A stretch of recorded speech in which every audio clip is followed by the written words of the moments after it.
Okay, how in the world does she afford this? Continued. I only have so much space left on this phone, and I don't want to clear anything yet. So we're doing part 745 of this video, I bet.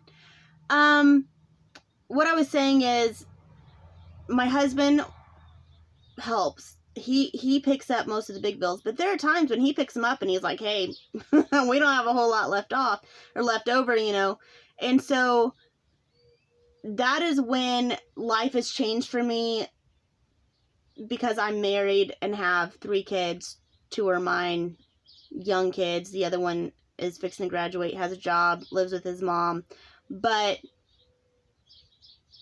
now I don't gamble whether or not me and my family can eat. Does that make sense? So things have changed that way. I was willing to take those risks when it was just me. When you're single, I feel like you can do that. When you have other people that depend on you, you need to be very smart. And so I had made some videos about side hustles and how to make money in the horse industry. I obviously don't have a job. I can say that I make about 6 figures now with no job, but I hustle my freaking butt off. So I made a whole bunch of videos, whether I haul horses, whether I take in outside horses for training, whether I raise and sell horses that I have now, which I don't very often, or ever, but I should. I have the option. I play in the stock market a little bit. There are things that I do. I go and lope horses for people. I had a PEMF machine, all the things, right? So I made a bunch of videos on how to make money in the horse industry. So when I am not winning, I have to go to work. Now, my form of work is different than your form of work, maybe. I don't go sit behind an 8 to 5 and panic and go get a real job. I just get busy. I start brokering horses for people. I start taking in outside horses. I may have something that's been on the back burner for a while that I know is probably not my style, that needs to be for sale. That hasn't happened yet, but it probably will soon. Little things like that, that's when I get to work and I start making money. So I don't run barrels for a living because that would be silly. Nobody does. What I do is I run barrels for clout, so that I can take in outside horses for training or teach lessons or promote a PEMF deal so that people know that I can drive a trailer and I can haul horses. So I am smart as far as I hustle. And I've always been a hustler. Whether I had an 8 to 5 steady income, my day did not end at 5. People who have known me and worked 8 to 5 with me know that I was at work before I came to work, and I was at work at lunch when everyone else is eating, and then I went to work and did other things after work. And so there was no one stream of income for me. I don't believe in one stream of income. I have 5, 6, 7 at all times.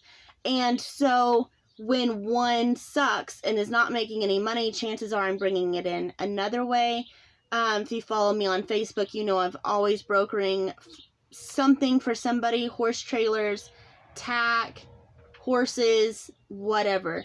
In the meantime, I've probably ridden 3 outside horses for someone else that don't necessarily live at my house. I might drive and go lope some horses for somebody else. I had a PEMF machine. I don't anymore. I sold it because I have other plans. But now that I have people who depend on me, I have just stepped up my hustle game. That little side hustle game just steps up. So if I want to go somewhere, I am a lot smarter about where I go.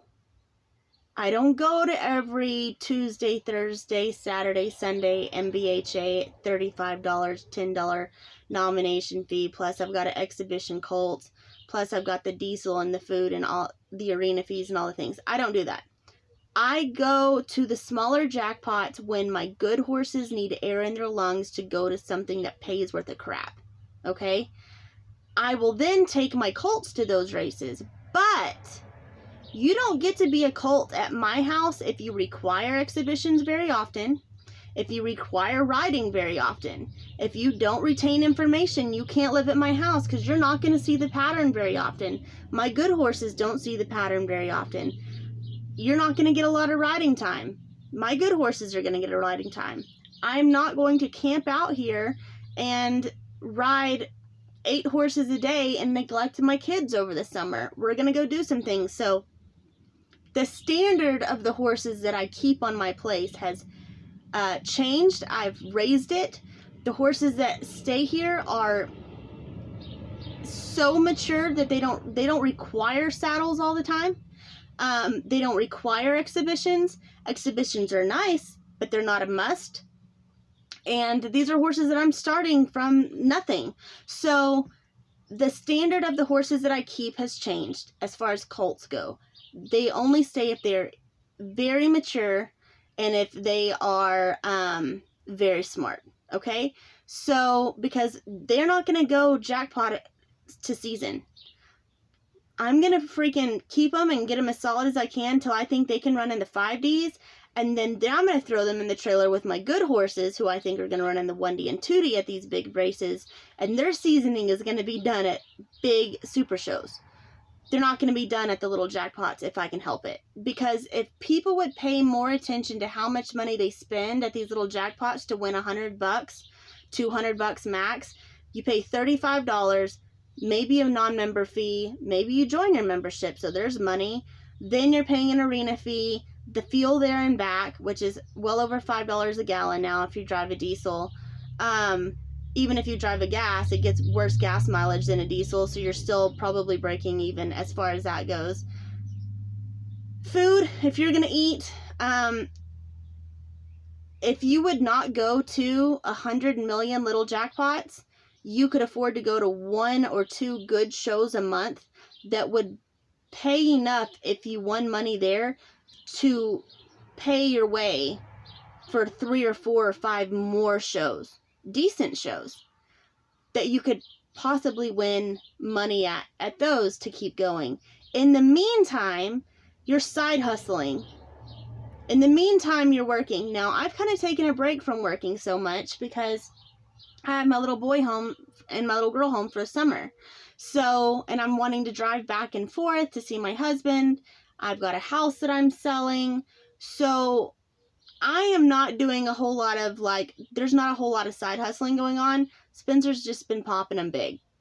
That's it. He's just been making a whole bunch of freaking money. And he's been paying our way down the road, and he's been paying the bills, and he's been feeding everybody in the barn. So, because of the fact that I'm winning, I am not having to work as hard so that I can spend more time with my kids. Now, we all go through stages like this, where you're winning and when you can't freaking win to save your life. You may be making excellent runs, but you're just freaking falling in the cracks or whatever. You don't always get paid for the good runs that you make, and I feel like you have winning seasons and losing seasons, and that's just part of being competitive. So in my losing season, I hustle my freaking butt off to make money however it is that I can make money. In my winning season, when I have my kids and I want to do kids things, then I just win.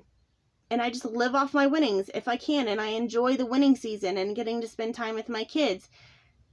During school, when they're in school, I don't care if I'm winning or losing, I'm working all the time.